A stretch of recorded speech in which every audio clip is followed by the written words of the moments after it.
Okay, hello there folks. So, I'm going to keep this video brief tonight because I want to strictly focus on a couple of the important news stories going on here in Queens. Obviously, just a lot going on. There are a bunch of shootings that I have to talk about. Well, three specifically we're going to get into. But what I am disappointed about today was there was actually a bomb scare at St. Francis Prep High School. And we're going to get into that later on in this video. So let's get into this developing story. And I'd have to report that there were two shootings reported in Jamaica.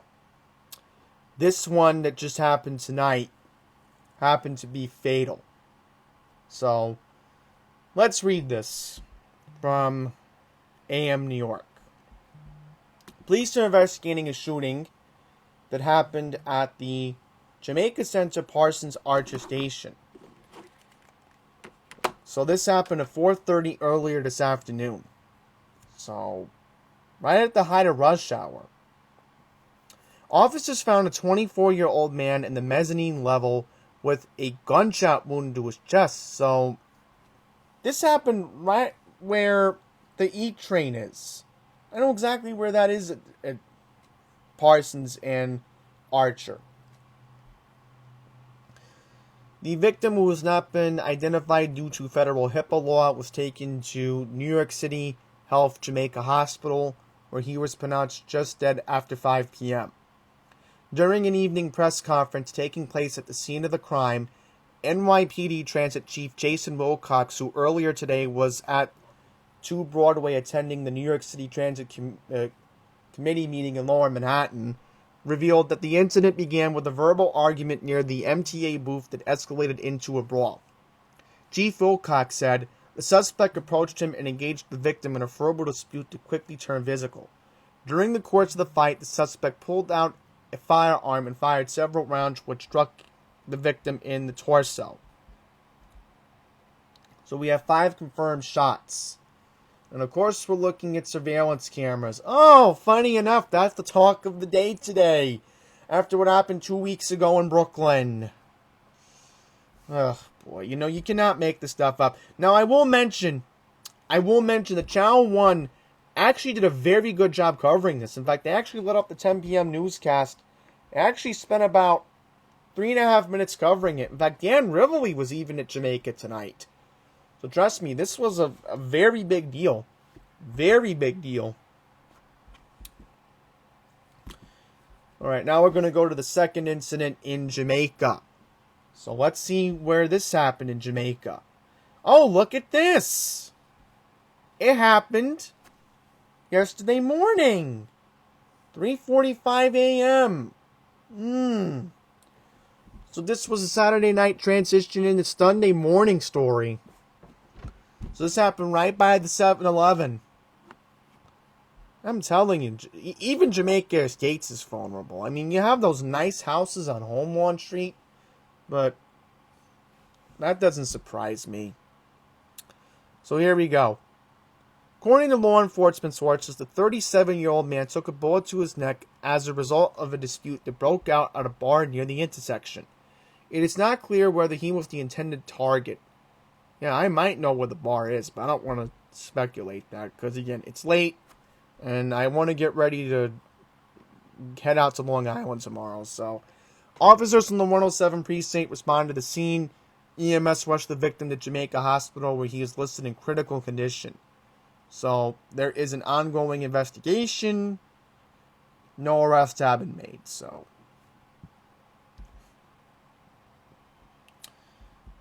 Then we're going to get to this in Ridgewood.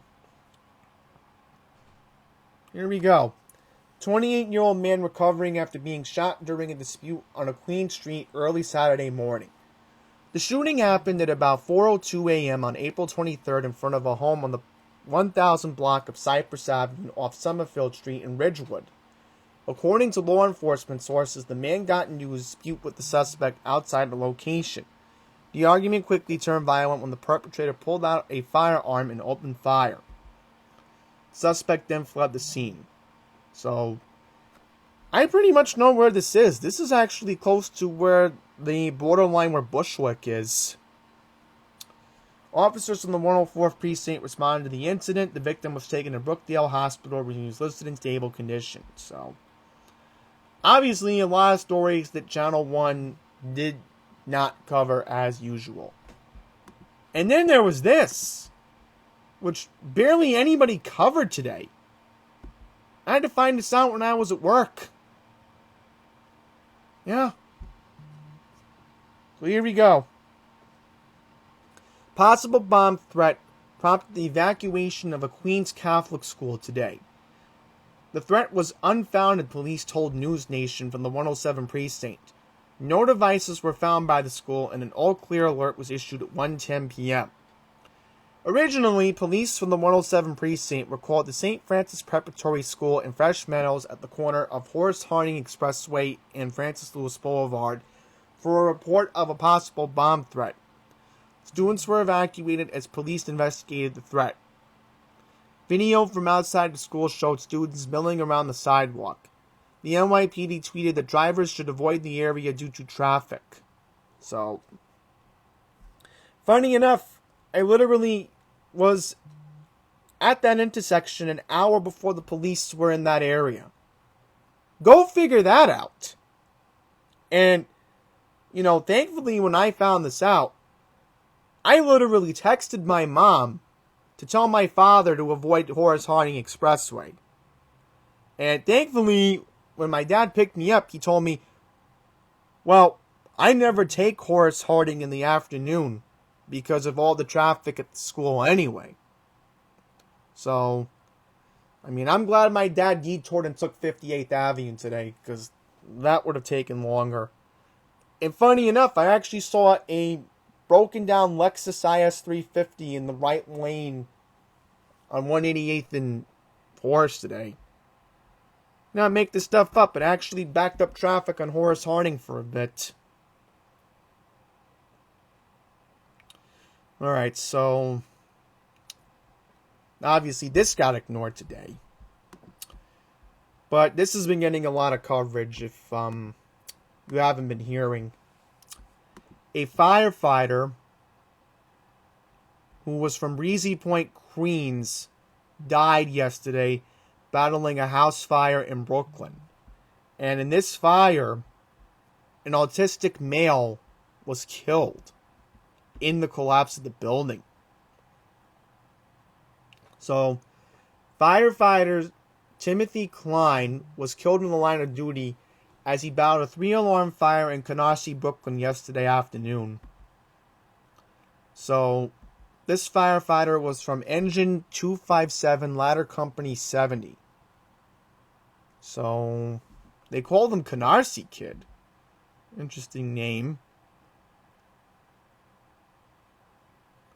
And I want to mention that this is the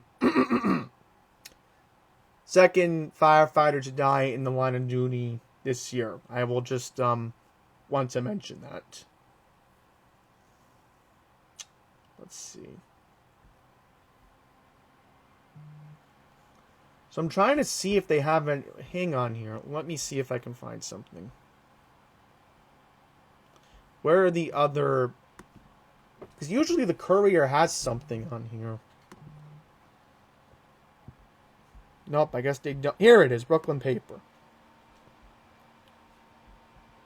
Let's see. Police and Fire.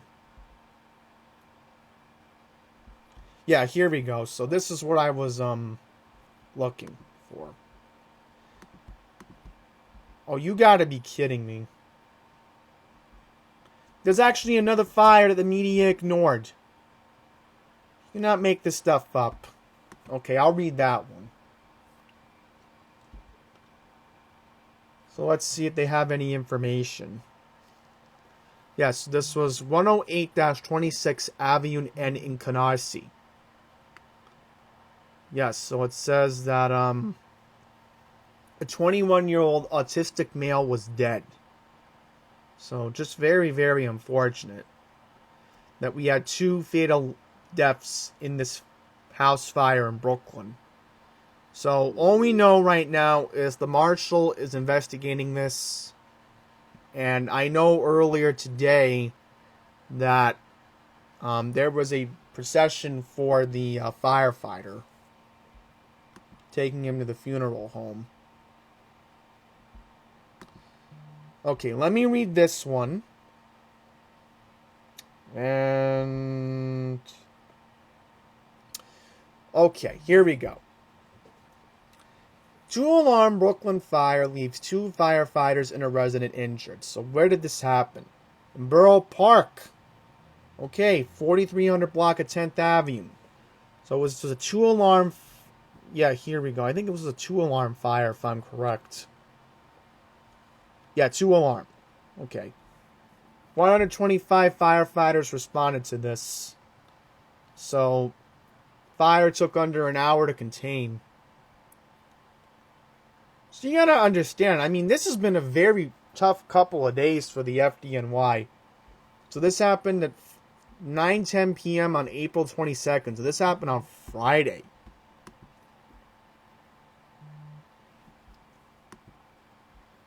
So I'm gonna read one more. Shooting in Brooklyn, 1 man dead and another injured in broad daylight. Oh, and look at this. This happened on Fulton Street and Fanschleilen Avenue. This happened yesterday afternoon, Sunday. 34-year-old Jeremy Santana with a gunshot wound to his torso. A 62-year-old man with a gunshot wound to the hand. So, Santana was taken to Brookdale University Hospital where he was pronounced dead.